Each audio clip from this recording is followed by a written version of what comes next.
Hey, welcome back. Steve here, and today I'm talking with Dr. Todd Whitaker. He is an amazing educator, speaker, author, and idea generator. He has an inspiring focus and a fun outlook on the whole wide world. Join us as we talk about climate, culture, motivating people, AI, and so much more. Thanks for listening. Thanks for just being here. And by the way, it would be so cool if you went to my website, stephenmiletto.com/reviews, and left a review. Could you do that for me? Just take you a second just to do that. You could give me 5 stars, and how about some really nice words? You can also do that by going into your podcast platform app like Apple and scroll below the podcast artwork and go down there and you'll see the star possibilities as well as where you can leave a comment or two. Thanks for doing that. Thanks for listening, and enjoy the show.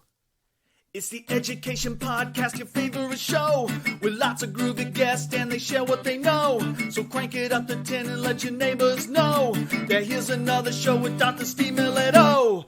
Teaching, learning, leading, K-12. Teaching, learning, leading, K-12. Teaching, learning, leading, K-12. With Dr. Steve Miletto.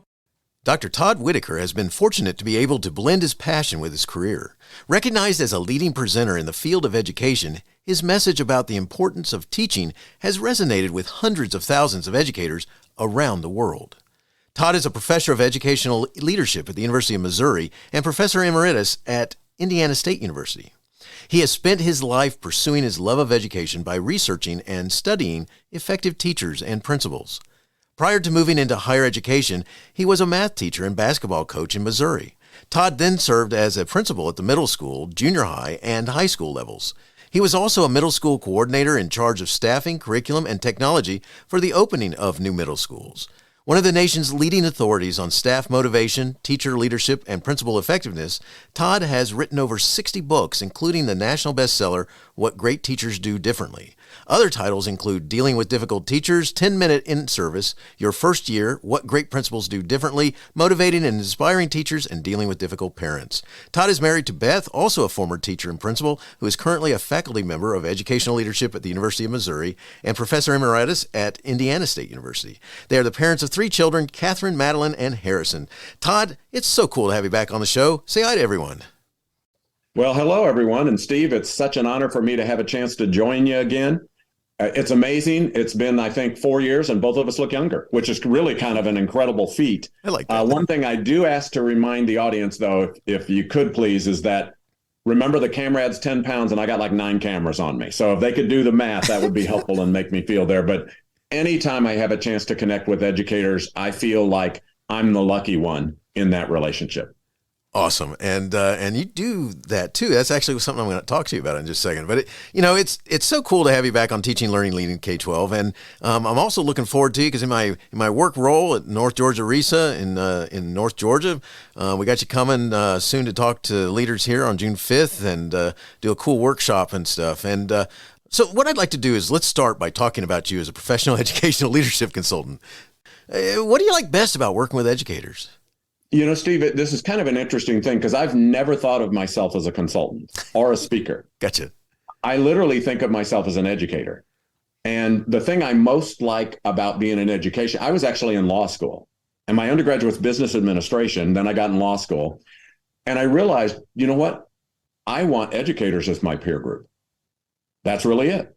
I love working with people who every day want to make a difference in their lives and in the lives of others. And that is such a gift that they give. And the fact that I can connect with them, hopefully offer support with them, maybe once in a while give them an idea, but I learn easily more from them than they learn from me. So I've never seen myself as a consultant. I really haven't. And it's kind of a strange thing because there is a group of people that do consider themselves consultants. And I think a lot of them are my friends, but I don't think they're my peer group. Because when we get together, they talk about where do they have seniority on their flights? What hotel chains do they stay at? And you know what I talk about? What's the best school you've been to recently? Nice. Tell me something neat that they're doing at the secondary level in your state. What are they doing? Because that's what I care about. And so it's just kind of an interesting thing. And I take that as a compliment, but that's just not the way I view myself. I truly don't. I just think I'm an educator. I feel like I'm teaching a class. There just happens to be different people in class every day.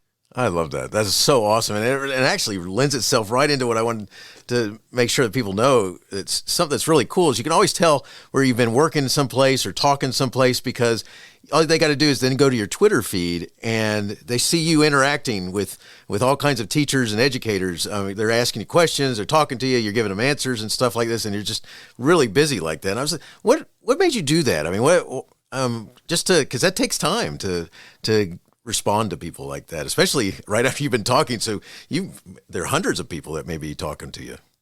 Yeah. And, and interesting, I also have people contact me directly all the time. I visit with them just on the phone. We Zoom together, obviously email and use Twitter and other things. It's this. And it sounds kind of funny. I always say teaching is the most isolated profession and you're never alone. Yes. However, you're lonely. The same way school leaders, in the sense of superintendents, principals at any level, I'm not just choosing those levels, our jobs are lonely at times. And I'm a neutral outside person. And here's the thing I always feel like, Steve, if you ask me for guidance or direction or want to visit, I feel obligated to tell you the truth. Because if you care enough to ask, you care enough that I know you really want to know the truth. And it's hard to ask people because asking your supervisor, and a lot of supervisors can help, but they're also your supervisor. And the sense of you're disclosing weakness or you're disclosing concern or you're disclosing, and I don't mean that in a negative way. That's just a harder thing to do with someone who potentially evaluates you than a neutral outsider who's on your side. The other thing I used to tell my teachers this, and believe it or not, I tell my wife this. You can ask me anything you want. I'll always tell you the truth and I won't hurt your feelings. And that's a safe environment. And I want them to have that opportunity for that cushion because it is hard. And I know we have colleagues. I know we have people we work with, and that's great. But just a neutral outsider who potentially can possibly frame things in a different way than they've been thinking, it's an honor for me. That's why I do what I do. I'm just trying to make a difference. And that gives me a chance to make a difference on just a different level. That's so awesome because, just to go back to a couple like the different levels. I mean, if you talk to your supervisor, some supervisors, you take the risk of showing them that you have a weakness or something like this. And you may be afraid of that. And, or you may be afraid of, just like you said a second ago, that what they might say might be hurtful. And, right. Why don't you know that or something? Right. Exactly. You feel like, well, I should know. I don't know. And I don't know who to ask that I won't feel ashamed about. And so, if I can serve in that role for people, anytime, I think it's an honor for them. If they choose to ask me, it's an honor. And the least I can do is give them my time and my viewpoint. Even if my viewpoint's wrong, that's the good thing is if you ask me, you can always ignore me and I'll never know the difference.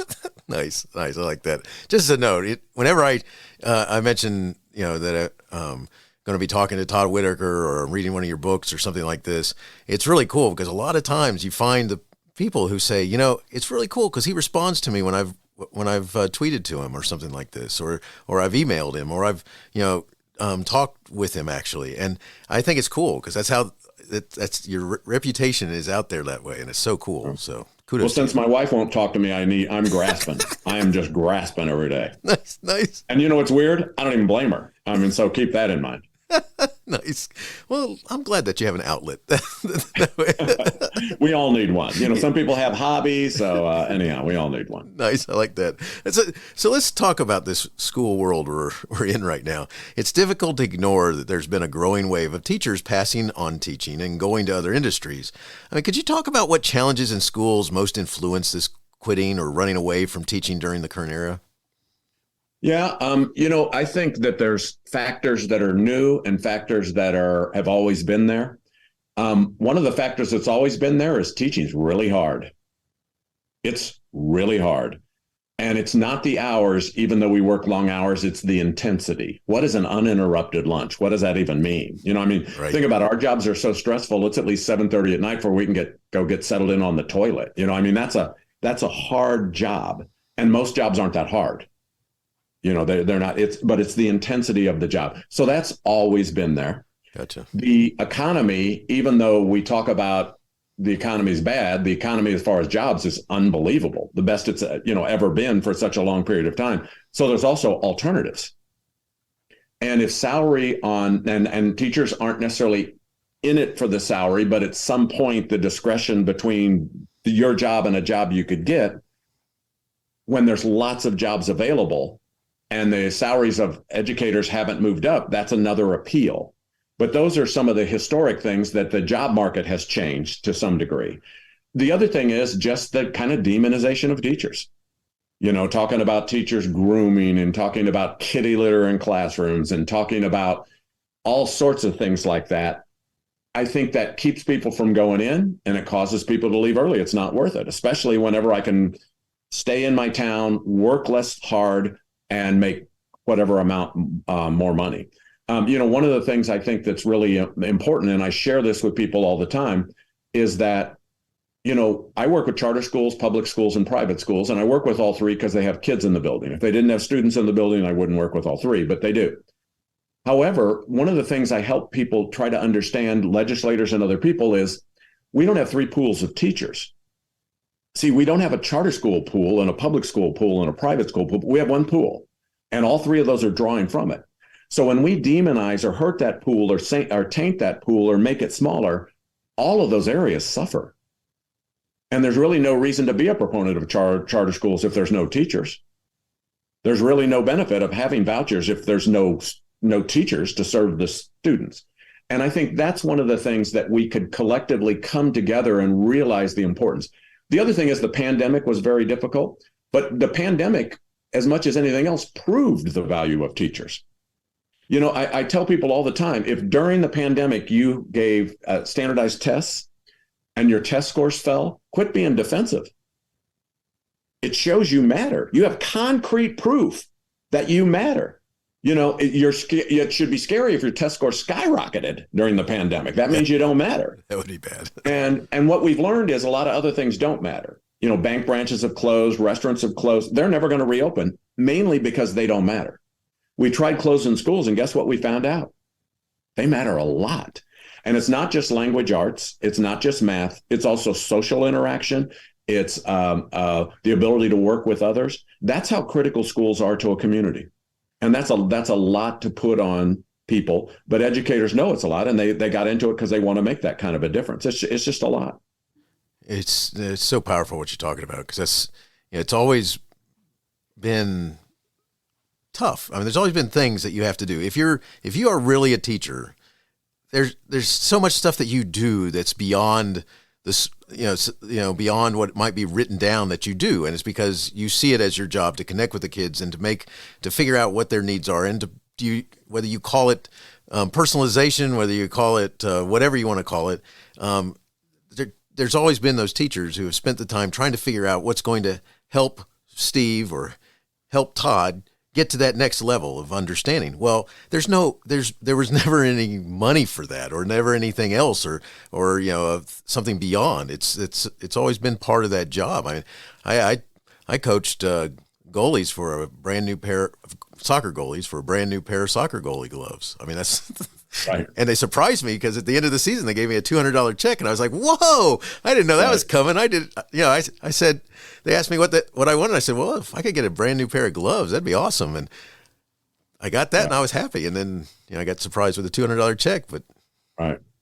Well, and I think the other thing is also, if previously you had 2 students that were struggling behaviorally, and now you have 4, maybe that's not the line, but at some point when it becomes 6 or when it becomes 8, I think that also adds to it.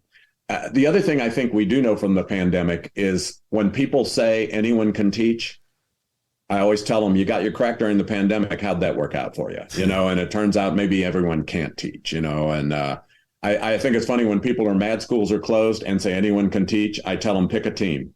Right. You can't think anyone can teach and then be mad schools are closed. You got to choose a team on that one. But I think it's just hard. It's always been hard. And that just raised the pressure. It's interesting. We talk about first responders, and I was at a school district recently in which the superintendent thanked the teachers and principals because they go, you know what? You all have been first responders for 3 years now. Nice. And that's not putting down other, law enforcement and firemen, and that is just another people that are on the front line every day. And And I think that's hard. That's a challenge. And especially if you don't feel valued for it, if you feel put down or insulted or attacked for it, because some states, we feel like they're not passing legislation, they're passing implication. And if you feel at that point of not sure where you're at, that potentially sways you in a different direction. And the irony is, you all know this probably, the Gallup poll that came out in September they rate how do you view schools and how do you view local schools. The view of local schools had the largest increase it's ever had in 37 years. And you know why? Because people know how hard it was. They know how difficult it was. And whether we're mad they closed or didn't, we still know it's hard. And I think they appreciate the efforts of the educators in their communities. And, whatever our schools are like now are what our communities are going to be like in 5 years. So you better work hard to have really good schools, because that's going to become your community. So right on the money. It's I can't leave this subject without saying, one of the things that teachers discovered during the time of doing virtual teaching and so forth, as some people out there were saying, well, we really don't need all those teachers. We'll just do it virtually. And, and one of the things that happened is that kids discovered they could turn you off, right? They could, I discovered that in classrooms too, but it's just harder when yes. you're in person versus online, right? Whereas when you're at home and you got all your stuff right there, all you got to do is just turn that video camera off and say, well, I really don't want you to see my house, and turn that thing off, and then you can go do whatever you want.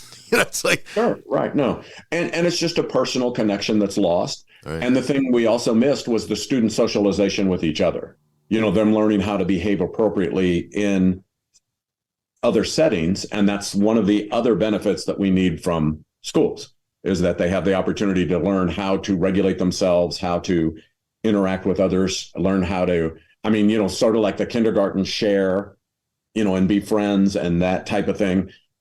We miss that. It's a terrible miss when we have it. And all of us got it to some degree during the pandemic.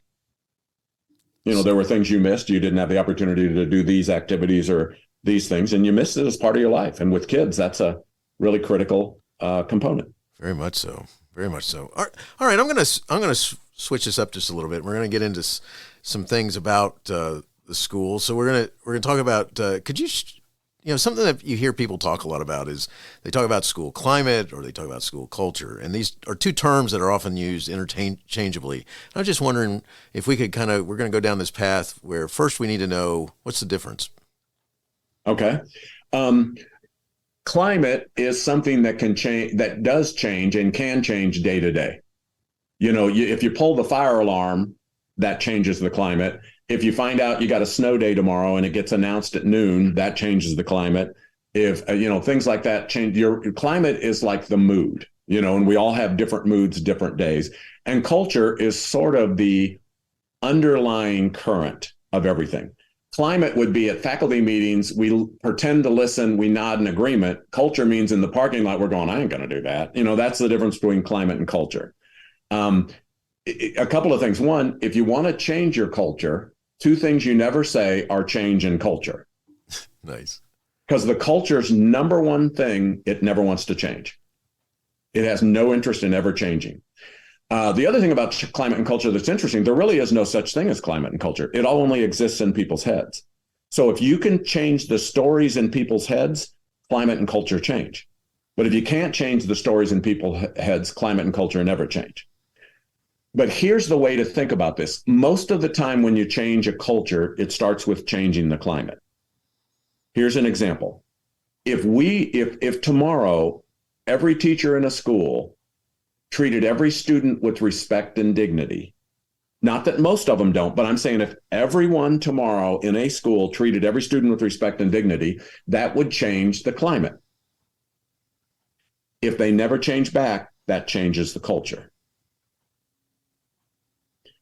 If we decide to greet the kids tomorrow, and every teacher just greets the kids when they come in the room, calls them by name, whatever greets the kids means to you. If we all haven't been doing that, but tomorrow we all greet the kids, that changes the climate. And if we never stop, it changes the culture. And where it moves from culture to climate, or climate to culture, I don't have any idea, but it's irrelevant. So I don't know if that makes any sense. Oh, it makes perfect sense. If tomorrow all of us come to work, even in a forced way, happy and perky, that changes the climate. And if we never go back, it changes the culture. I gotcha. And that lends itself to something that what I'm thinking about when I'm asking you to talk about this, which is, the role that teachers play in shaping the culture of the school. I mean, because, some of it is very obvious of what you just said. And I just wonder if you just kind of comment about that a little bit, about that. They really have a powerful place that they play. Culture is kind of the compilation of everyone in the school. The other thing I think, it's funny because I've written 4 books on culture, and my biggest and I wrote it with a culture expert, Steve Gruner. He's truly a culture expert, the biggest culture expert in the country. And what's interesting is my biggest hesitation was I didn't want people to use culture as an excuse.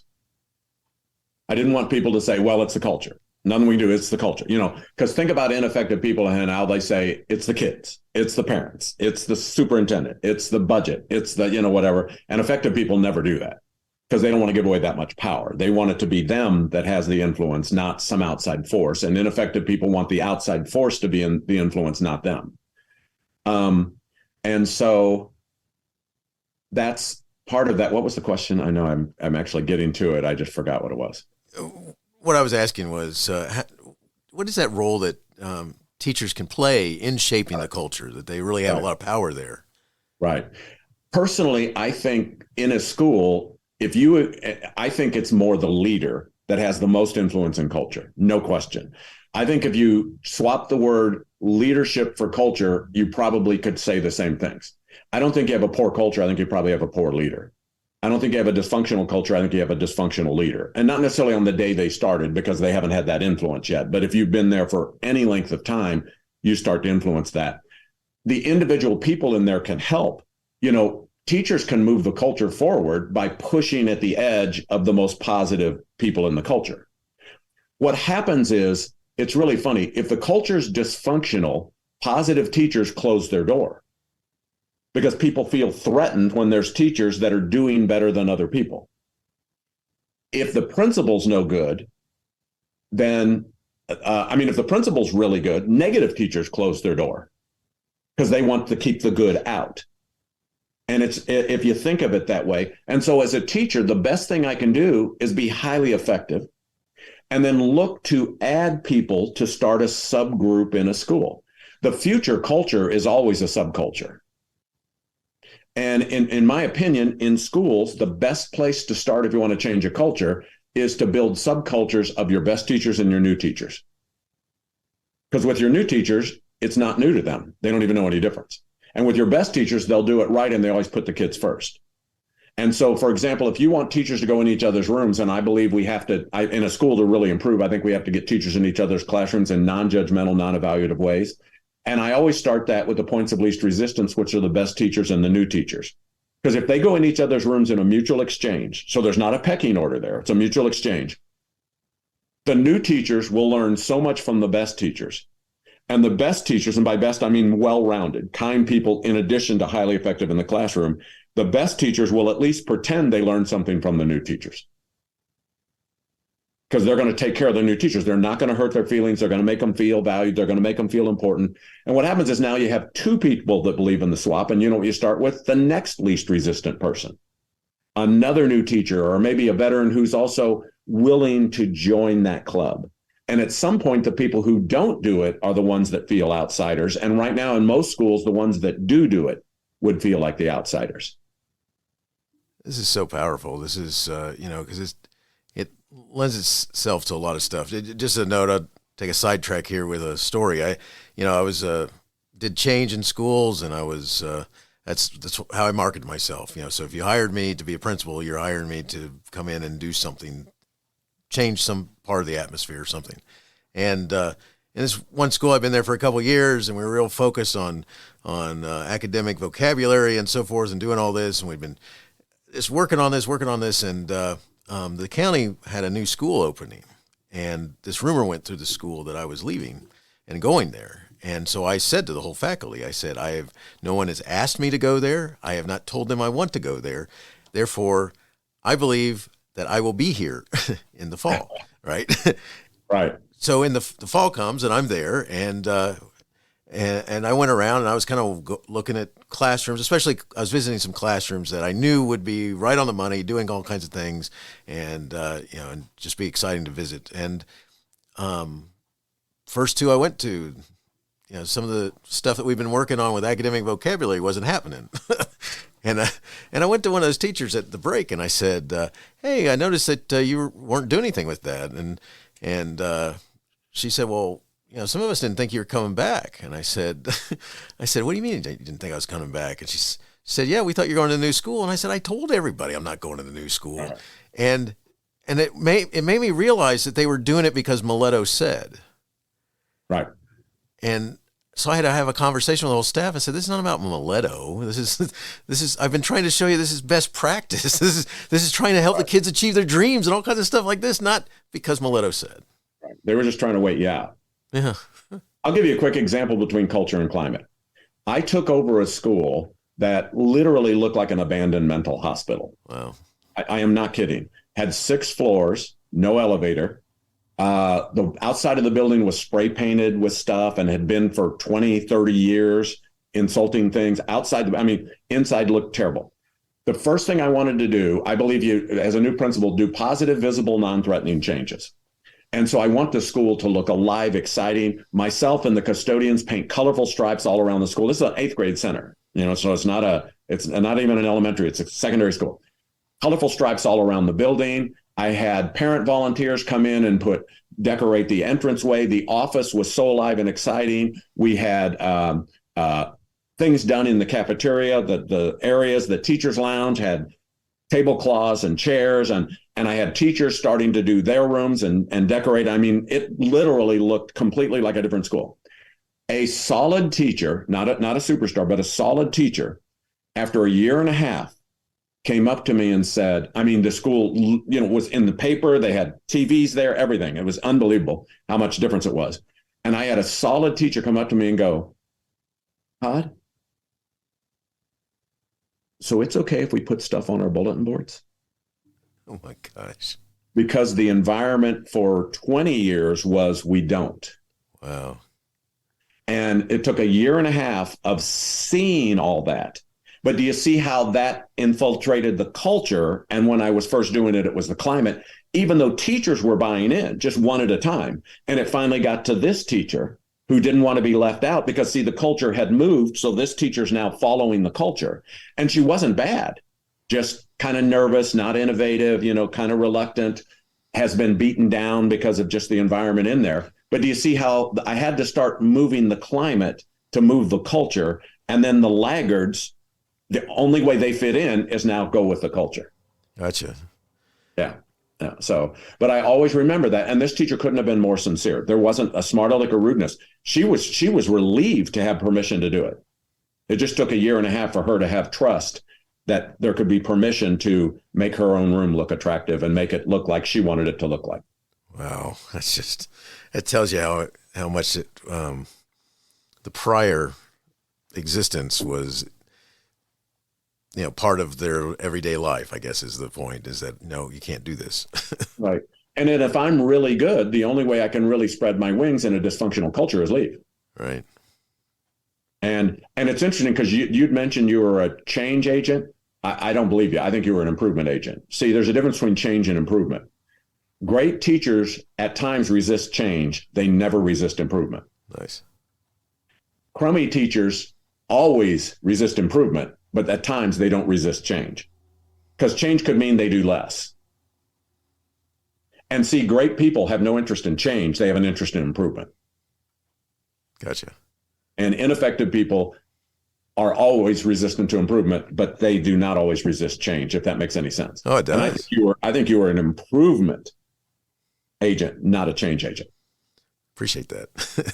Good stuff. This is, oh my gosh, I could talk to you about this part for days. So, well, Steve, to your audience, it seems like we have talked for days. So anyhow, what can we do here? So that's just because of me. I don't mean I tell people, they go, "Can you present for like an hour or a day?" I go, "If I present for an hour, it seems like a day." So it's very similar in terms of that. Nice. The one of the things that I want to make sure that as we're talking about this is that we get to something that you do a lot of writing and talking about, which is motivating people. I mean, if you were given advice to school principals about motivating people during difficult times, which is kind of where we are now, we got a lot of things happening.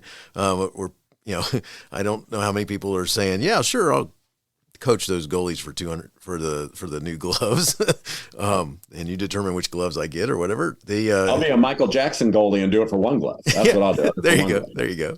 Yeah. If you're to give advice to school principals about motivating people during this time and age, what's something you'd say? Okay. And first of all, what's interesting is because I do things on motivating people during difficult times, I just think everything's a difficult time. So I don't think there is a difference. What happens is if you haven't been motivating during difficult times, it reaches a breaking point. But the good people have always been doing it, and the poor people don't ever do it. And that's how come for poor people, the difficult times, the pandemic really exposed us, whether we were good or not, in my opinion. But I think there's a couple of things. One thing is treat everybody with respect and dignity every single day. There are a few things more powerful than a well-placed compliment. Make every decision based on your best people, and you never make a wrong decision. And it has to be a constant drumbeat. Morale and motivation is never an event. Understand this. I think it's funny when a principal kisses a pig, but whether you're good or not depends. If you're good or not depends whether they're laughing with you or at you. Gotcha. And so I think it's every day. I think you be in classrooms, you make people feel special, you make them feel important, you make them feel supported. The other thing I think, and it's interesting because I'm writing a book called How to Get All Teachers to Be Like the Best Teachers, because in my mind, that's the only solution. Because in every school, anywhere in the world, you have at least one teacher that's cracked the Da Vinci Code. And you don't need to innovate, you need to replicate. Right. If all the teachers were like your best teacher, your school would be completely different, no matter what school you're in, Steve. I'm not talking to the people who just have dysfunctional schools. The best school in the world, the difference between your best teacher and your worst teacher is a cavern. It's not a sliver. So we can't pretend they're the same. And the thing I've learned, and this is what I try to do when I present, whether I do it or not, I don't know. When I present is I think the principals also have to teach their teachers, not tell their teachers. You can't mandate effectiveness. Think about the simplest thing. We talked about student behavior and challenges now. What % of teachers would like their job better if they were better at managing their classroom? 100%. Because it's selfish. Right. If any of us could get our kids to behave better, we'd get our kids to behave better. Nobody holds back on that. Right. If you have children, I have 3 children, and I really like 2 of them. But anyhow, what's interesting is they don't know which 2 it is. They're always trying to figure that out. But what's interesting is if I could get my kids are great, but if I could get my kids to behave better, I would get my kids to behave better because it benefits my favorite person in the family, me. And understand this, what % of teachers would significantly like their job better if they could get their kids to behave better? I don't know, but it's a high percentage. It's 3/4 of the teachers. It would make a significant difference. Well, what happens is we tell teachers to get their kids to behave better, and we've got to teach them to get their kids to behave better. It's like, Steve, you ever heard anybody been told to raise their test scores? Oh, yeah. Okay. Do you know anybody who's been holding back on that? I'm just asking here. Do you know anybody who keeps a little slack in the line when it comes to their test scores? Yeah, not at all. And what happens is when I tell people to raise their test scores, they know I don't know how to teach them to do it. Because if I could teach them to do it, I'd teach them to do it. So as a principal, just think if the principal could teach the teachers how to manage their classes better. Not tell them to, but teach them. Great principals, without exceptions, have faculty meetings teachers look forward to and value. Average principals, without exception, either don't have faculty meetings or people don't look forward to and value them. Well, what's interesting is average people think I make people look forward to it by showing them a cool YouTube clip or having cupcakes. And I like frosting, Steve. I love to lick the frosting off cupcakes and throw the rest of the cupcake in the trash can. But what's interesting is I think people value your faculty meetings if they come in and they can immediately implement something successfully in their classroom. That's motivation in my part. The fact you're going, oh, I could do this would help in my 3rd hour class. This would make a difference with our group right after lunch. This would, see, and to me, that's motivation. And I think it's just teaching. It's like I teach superintendents this all the time. The minimum goal of every meeting you ever have with principals is you want principals to be more excited about principal tomorrow than they were today. The minimum goal as a principal is I want my teachers to be more excited about teaching tomorrow than they were today. Why do I suck the life out of people? I don't even get it. And at central office, it's the same way. And my principal friends, if any of them are listening, how many of you have ever been to a meeting at central office where you wanted to take a letter opener and stick it in your thigh to make sure you're still alive? I mean, just understand that. And I can't, but if I teach you something that you can immediately implement that will make you more successful, that's morale.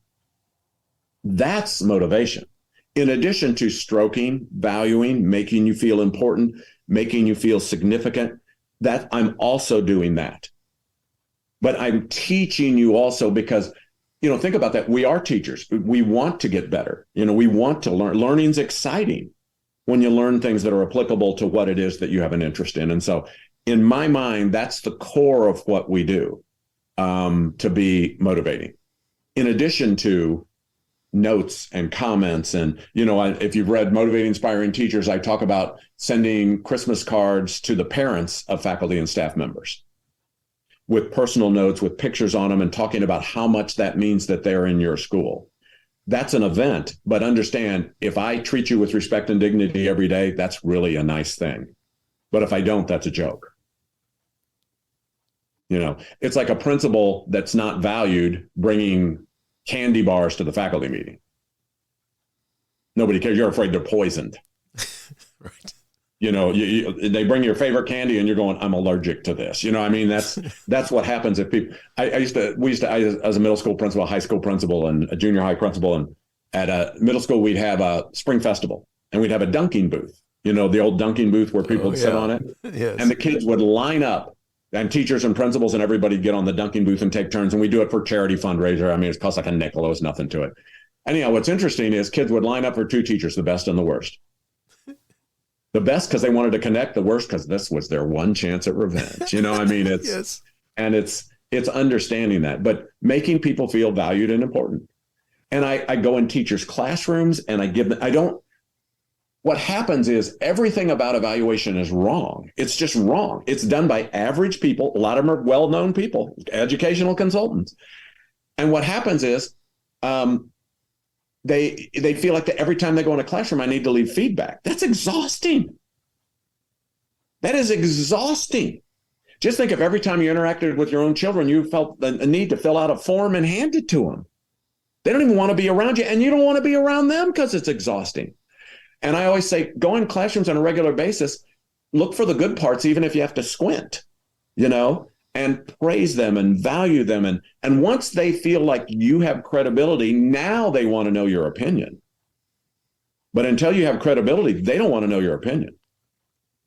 And I think the other thing, and this is part of the support, I'm in a principal preparation program at University of Missouri, and I was in Indiana State prior to that.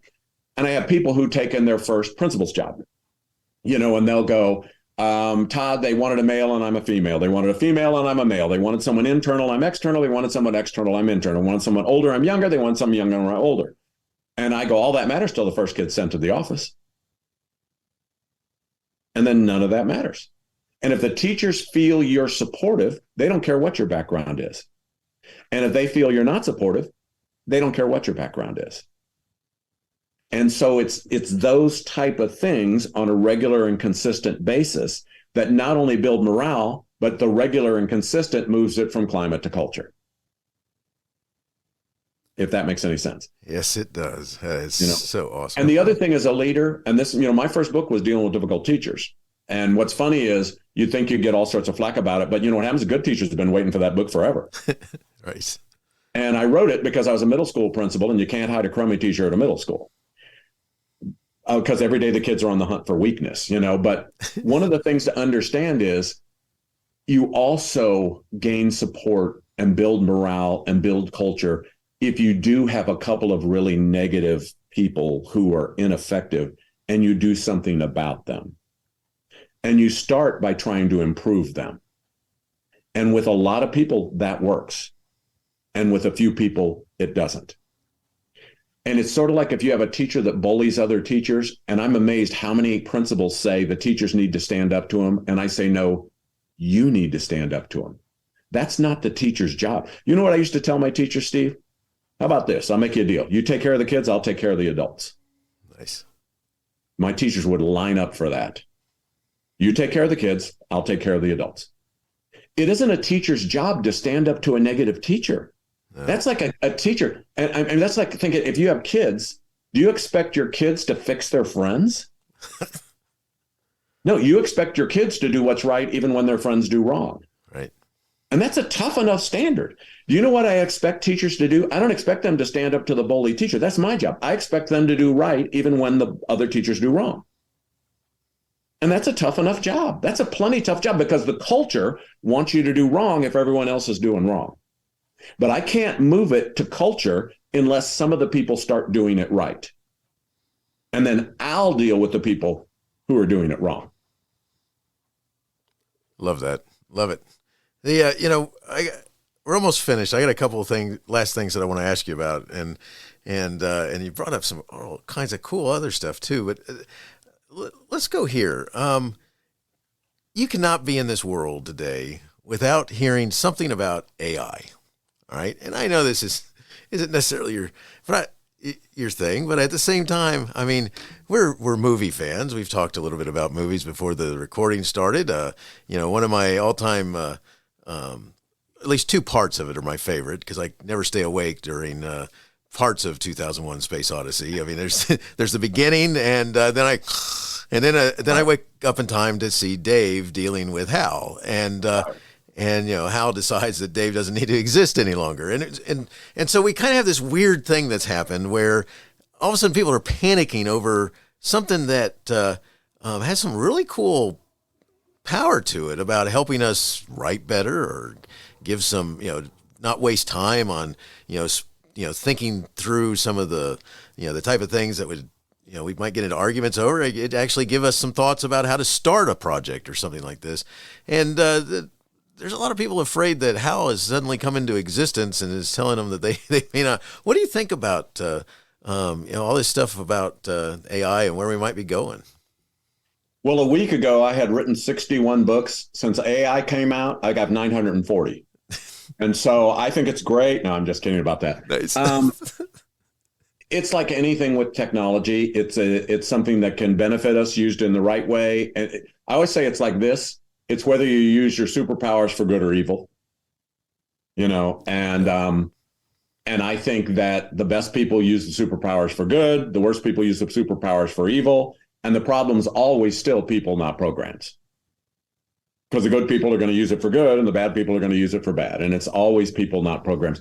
It's interesting. One of the things during the pandemic when we went virtual literally overnight, and, everyone everywhere was on the same playing field. None of us got to practice. I always say the hardest part about going virtual was we didn't have a dress rehearsal. We just had opening night. Right. No one got to practice. We're all in the exact same boat. What's interesting is that you knew, and think about this, in every school, when you went virtual overnight with no practice, everyone could name 3 teachers they knew were going to figure it out. And everyone could name 3 teachers they knew were never going to figure it out. And when we've come back in person, we also realize the 3 teachers that couldn't figure out virtual haven't figured out in person either.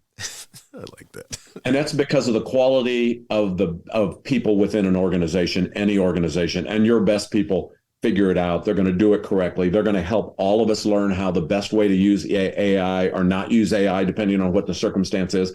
And we have to learn from them. And that's how come you make every decision based on your best people and you never make a wrong decision, because they're going to figure out the best way to utilize it, the best way to increase learning, the best way to make a difference in a positive way. I think that's so cool because that's, you listen to people panicking. It's like, I remember in 1980 something or late 70s something, I had this little device called a TI-30, I think. And I can remember one teacher telling us all as we were asking are we going to be able to use it on the test? And she announced to everyone that, you're not going to have a calculator with you wherever you go. So you need to learn how to do this without the calculator. And right. And she was a language arts teacher, which is really scary. But anyhow, go ahead. The irony of it all is that I do have a calculator with me wherever I go. But I just think about that in terms of where we might be going with all this stuff. And I just think it has its possibilities. And I love your thought about good versus evil type thing. Well, I also think that the change oftentimes isn't quite as rapid as we think. I wrote an article one time called "So When Are We Going Metric?" Because I was told the next day we were going metric. I watched the old Disney. I'm old, as you know. I watched Disney, and everybody's going to have a backpack in 6 months, and we're going to have a flying backpack in 6 months. Right. And I've been waiting for mine. Every Christmas, I open up all the presents, and I haven't seen it in there. And I know that at some point, we're going to just take one pill, and that'll replace all of our meals. And and our hands are going to turn to pods because we're not going to be using them anymore. And so sometimes the transition isn't quite as quick as mentally we're thinking. And I'm not yelling at a cloud guy. I'm just saying, if we think back, and it was funny because the reason I wrote the article, "So When Are We Going Metric?" I was keynoting a state conference, and they called me a month before and said they found someone new who was a futurist. And I go, "Futurist? Yeah, they're going to tell us all about the future." And that's how come I wrote the article. And I said, "Ask them when we're going to go metric." Nice. And that's how come I wrote the article. I like that. And it's somebody who still presents on stuff and talks about stuff and everything. Nothing's ever come true that I've ever heard them say.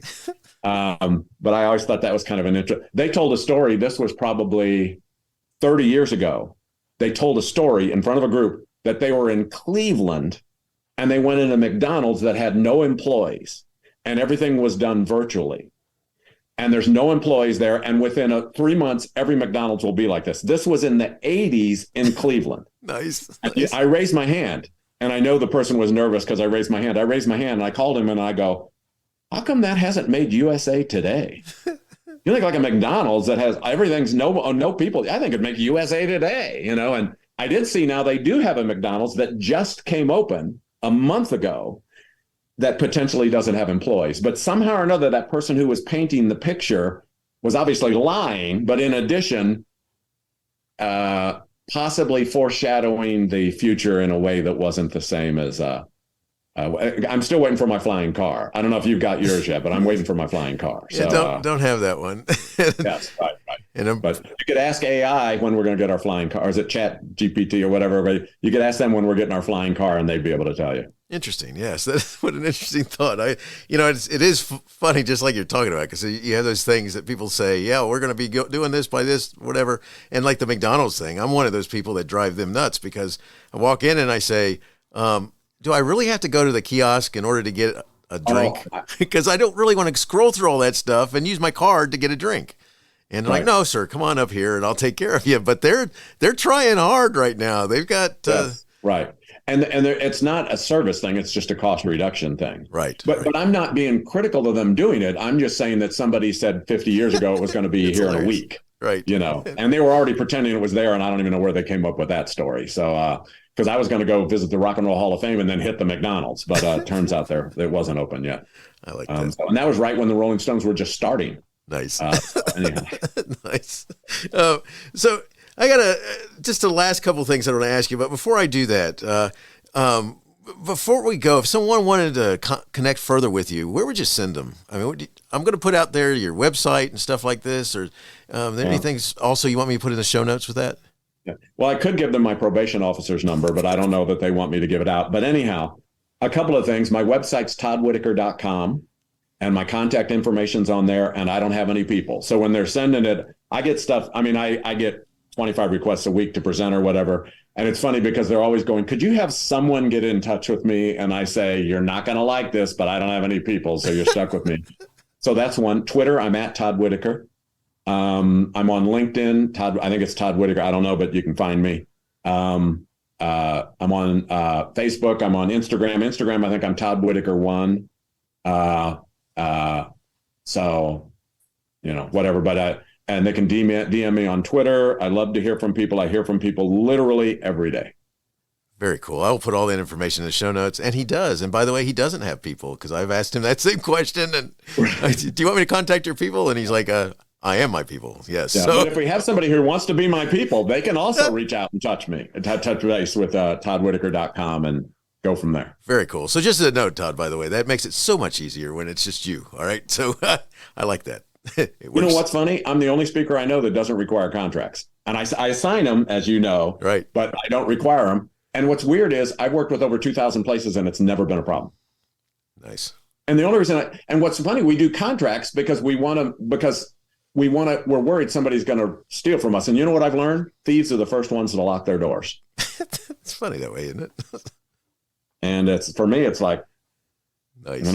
It's people I trust. If you don't trust, and I don't, you can cancel anytime you want. Any of that stuff makes any difference. I just think we're blessed. That's part of the education world.